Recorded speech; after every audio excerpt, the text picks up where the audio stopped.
Election যখন হবে তখন কিন্তু এককভাবে কেউই ক্ষমতায় যাবে না। যারা এখন মনে করছে যে তারা কালকে ক্ষমতায় চলে যাবে, এইটা হবে না।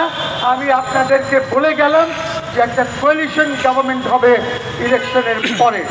আজকে ক্ষমতায় না গিয়ে তারা যেভাবে চাঁদাবাজি করছে, যেভাবে ত্রাণের মাল নিয়ে যাচ্ছে, ওরা যত আপনি ছাত্র দল বলেন, আপনি ওই যে কি বলে তাঁতি দল বলেন, সব দল রাস্তায় আছে। অনেকেই তাদের ব্যবসা প্রতিষ্ঠান খুলতে পারছে না এই চাঁদাবাজির জন্য। এইটার সমস্যা হচ্ছে কি যে পুলিশ এখনো ঠিকভাবে অর্গানাইজ হয় নাই, থানাগুলিতে তারা এখনো ঠিকভাবে আসতে পারে নাই। ওইটা হয়ে গেলেই এই জিনিসগুলি সব বন্ধ হয়ে যাবে। আমরা মুসলিম লীগ ইনশাল্লাহ যদি ক্ষমতায় যাই আর ক্ষমতার ধারে কাছে থাকি, তাহলে আমরা এখনই বলতে পারি যে আমরা জনগণের জন্য দুই তিনটা বলে দেই। আমরা স্বাস্থ্য খাতে আমরা একটি এমন বিপ্লবী পরিবর্তন আনবো যে একটা রিক্সাওয়ালাও ইনশাল্লাহ বড় বড় হাসপাতালে চিকিৎসা নিতে পারবে।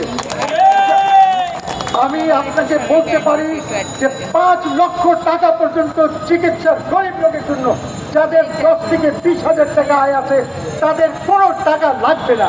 যে কোনো হাসপাতালে আপনি যান, আমি এটা এক্ষুনি বলে দিতে পারি।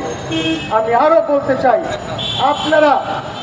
আপনারা যাদের আয় কম আছে, 10,000 থেকে 20,000 টাকা আয় আছে, তাদের জন্য আমরা কমপক্ষে 200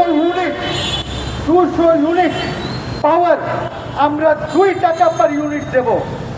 আমি ফ্রি করতে পারবো না বিদ্যুৎ, 2 টাকা পার ইউনিট দেব যাদের আয় 10,000 থেকে 20,000-এর মধ্যে আছে, মানে 0 থেকে 20,000-এর মধ্যে আছে। যারা এডুকেশন যেটা ধ্বংস হয়ে গেছে, এইটাকে আমরা আবার গঠন করব, এমনভাবে গঠন করব যে মুসলিম জাতীয়তাবাদ সেখানে যেন ওই সিস্টেমে মুসলিম জাতীয়তাবাদ থাকে। আমার হিন্দু ভাইদেরকে বা অন্য যারা আছে তাদেরকে বলবো, আপনাদের ভয়ের কিছু নাই। এই দেশে যখন মুসলমানরা রাজ করেছে অথবা যখন ইসলাম হয়েছে, তখন সেখানেও কারোর কোনো আপত্তি ছিল না। মুসলমানদের দায়িত্ব হচ্ছে, ইমানি দায়িত্ব হচ্ছে যে আমার হিন্দু ভাই, বৌদ্ধ ভাই, খ্রিস্টান ভাইদেরকে প্রোটেকশন দেওয়া, সেটা মুসলিম লীগ দেবে। আপনারা বলতে পারবেন না যে মুসলিম লীগের শাসন আমলে কোনো ধরনের রাইট হয়েছে এই দেশে। কাজে ওদের ভয় করার কিছু নাই, মুসলিম জাতীয়তাবাদে ওদের ভয়ের কিছু নাই। আমরা ওদের ভাই, তারা আমাদের ভাই, তারা এই দেশে থাকবে, আমরা মিলেমিশে থাকবো। আইনের শাসন তো নিশ্চিত হবে, শাসন করার জন্য আইন হবে না, এইগুলি আমরা সব নিশ্চিত করবো। আরেকদিন হয়তো ইনশাল্লাহ বলবো।